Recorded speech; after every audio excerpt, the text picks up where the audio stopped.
বিসমিল্লাহির রহমানির রহিম। আসসালামু আলাইকুম ওয়া রাহমাতুল্লাহ। 37 সাইজের প্লাজো হাতা তৈরি করার জন্য প্রথমে আমি হাতার কাপড়টাকে এভাবে করে বসিয়ে নিয়েছি। এখানে আমি যে সাইডে আছি সেটা হচ্ছে বন্ধ সাইড, আমার অপোজিট সাইডটা হচ্ছে খোলা সাইড। এই বন্ধ সাইড থেকে মেজারমেন্টগুলো করে নিতে হবে এবং আমার হাতের যে ডান সাইডে এখানে একটু ডিজাইন করা আছে, মানে প্রিন্ট করা আছে, এখান থেকে আমি হচ্ছে ধরে নিব, মানে সেলাই এখান থেকে আমাদেরকে টোটাল হাইটটা ধরে নিতে হবে। এখানে সেলাই মার্জিন আমি ধরে নিব। তো এখানে ফোল্ডের জন্য কাপড় নিয়ে নিয়েছি, আপনারা আপনাদের রুচি মতো নিয়ে নেবেন। এখানে আমি 1 ইঞ্চি পরিমাণ কাপড় নিয়ে নিয়েছি। তো এখানে যে লাইনটা করলাম এটা হচ্ছে সেলাই মার্জিন, এখান থেকে আমাদের টোটাল হাইটটা নিয়ে নিতে হবে। তো এখান থেকে টোটাল হাইট হচ্ছে 17 ইঞ্চি দিচ্ছি এবং এখানে আমি হাফ ইঞ্চি এক্সট্রা নিচ্ছি।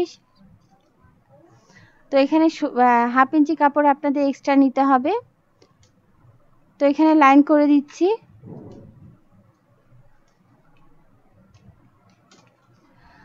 তো এইভাবে করে লাইন করার পর এখন আমাদের ডাউন করে নিতে হবে। তো কতটুকু পরিমাণ আপনারা ডাউন করে নিতে চান সেটা হচ্ছে 3 ইঞ্চি অথবা 3.25 ইঞ্চি ধরে নেবেন। তো ডাউন করার আগে এখানে আমি মহড়াটা নিয়ে নিচ্ছি। মহড়া যতটুকু আছে ততটুকু পরিমাণ নিয়ে নিব, যেহেতু আমি প্লাজো হাতা তৈরি করছি। এবং এখানে আমি ডাউন করে দিব, 3 ইঞ্চিতে ডাউন করে দিয়েছি, যেহেতু আমি একটু লুজ করে তৈরি করছি যার কারণে এখানে 3 ইঞ্চিতে আমি ডাউন করে দিচ্ছি। আপনারা যদি একটু টাইট ফিটিং চান তাহলে আপনারা 3.25 ইঞ্চিতে এখানে ডাউন করে নেবেন। তো লাইন করে নিলাম। লাইন করার পর এখন আমাদের এই আর্মহোলের যে মহড়াটা, মানে বগলের মহড়াটা মেজার করে নিতে হবে। তো বগলের মহড়াটা এখানে আপনাদের এক্সট্রা যে পোর্শনগুলো আছে কাপড়গুলো, ওই কাপড় বাদ দিয়ে এখানে আপনাদেরকে মহড়াটা নিয়ে নিতে হবে। এখানে আমি মহড়াটা নিয়ে নিচ্ছি এবং এখানে 1 ইঞ্চি কাপড় এক্সট্রা করে নিচ্ছি। এখন আমাদেরকে এখানে শেপ করে নিতে হবে। তো আপনারা যারা শেপ করতে পারেন না আপনারা এভাবে করে শেপ করবেন। তো এখান থেকে আপনাদের হাইটটা প্রথমে মেপে নিতে হবে। নিচের দিক থেকে এভাবে করে হাইটটা মেপে দিবেন। 7 ইঞ্চি হয়েছে, উপরের দিকেও একইভাবে 7 ইঞ্চিতে মার্ক করে দিবেন এবং এখানে আপনাদের অর্ধেক করে নিতে হবে। তো এখান থেকে আপনাদের শেপটা করা শুরু করে দিতে হবে। এখান থেকে আপনারা এভাবে করে সুন্দর করে শেপ করে দিবেন। তো নর্মালি আমরা এভাবে করে শেপ করি, কিন্তু হাতা যখন শেপ করবেন তখন আপনাদেরকে একটু ভিতরের দিকে চাপিয়ে দিয়ে এভাবে করে শেপটা করে নেবেন। আপনারা প্রথমে একটা ড্র করে নেবেন নর্মালি এবং সেই ড্রটার মাঝ বরাবর মানে আরেকটু ভিতরের দিকে চাপিয়ে দিবেন। চাপালে কিন্তু সুন্দরভাবে আপনারা ড্রয়িংটা করে নিতে পারবেন।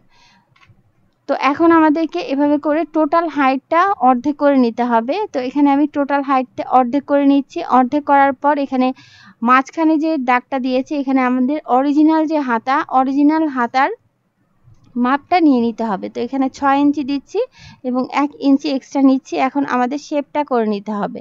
তো আপনারা এখানে শেপটা কিভাবে করবেন, এভাবে করে শেপ স্কেলটা ধরে নেবেন। ধরে নেওয়ার পর 3 থেকে 4 ইঞ্চি, যেহেতু একটু লুজ করে তৈরি করব যার কারণে 3 থেকে 4 ইঞ্চি উপরের দিকে উঠিয়ে দিয়ে এখানে আমি সুন্দর করে শেপ করে নিচ্ছি এবং নিচের দিক থেকে শেপ স্কেলটা আপনারা এইভাবে করে ঘুরিয়ে নেবেন। ঘুরিয়ে নিয়ে এখানে আপনাদেরকে এভাবে করে শেপ করে নিতে হবে। আমি যেভাবে শেপ করছি আপনারা ঠিক একইভাবে সুন্দর করে শেপ করে দিবেন। তো নিচের দিক থেকে এভাবে করে ধরে নিচ্ছি। তো এখানে সুন্দর করে ধরে নিয়ে এভাবে করে আপনাদের শেপটা করে দিতে হবে। তো এখানে আমার সুন্দর করে শেপটা হয়ে গেল। এখন আমি দাগ অনুযায়ী কেটে নিব এবং নিচের দিক থেকে, যেহেতু প্লাজো হাতা তৈরি করছি তো নিচের দিক থেকে ঝুলে না যায় যার কারণে এখানে আমাদেরকে একটু হালকা করে কার্ভ শেপ করে দিতে হবে। তো এইভাবে করে শেপ করার পর এখন আমাদের এই দাগ বরাবর কেটে নিতে হবে। এখানে হালকা করে আপনাদের কিন্তু কাপড় রেখে, এখানে একটু কাপড় রেখে দিলাম, দিয়ে এখানে আমি দাগ বরাবর কেটে নিচ্ছি।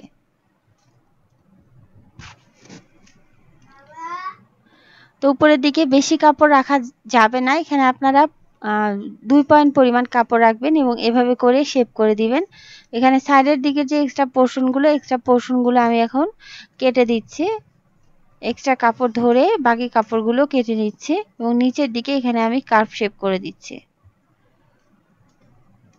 তো এভাবে করে শেপ করার পর আলহামদুলিল্লাহ আমার হাতাটা তৈরি করা কমপ্লিট। এখন আমি যেটা করব, এখানে আমি মিলিয়ে দেখাচ্ছি। এখানে আমাদের কিন্তু একদম সুন্দরভাবে মিলে গেছে। তো এখন আমি এখানে তালপাট কাটিং করে নিব। তো তালপাট কাটিং করার জন্য আমাদেরকে বসিয়ে নিতে হবে। আপনারা যদি একটা হাতা সোজা সাইডে বসান তাহলে আরেকটা হাতা আপনাদের বসিয়ে নিতে হবে উল্টা সাইডে। আবার একটা হাতা যদি উল্টা সাইডে বসান তাহলে আরেকটা হাতা আপনাদের বসিয়ে নিতে হবে সোজা সাইডে। ভিতরের হাতাটা আমি সোজা সাইডে বসিয়ে নিয়েছি, যার কারণে উপরের হাতাটা আমি এখানে বসিয়ে নিয়েছি উল্টা সাইড ধরে। তো এভাবে করে সুন্দর করে বসিয়ে নিতে হবে।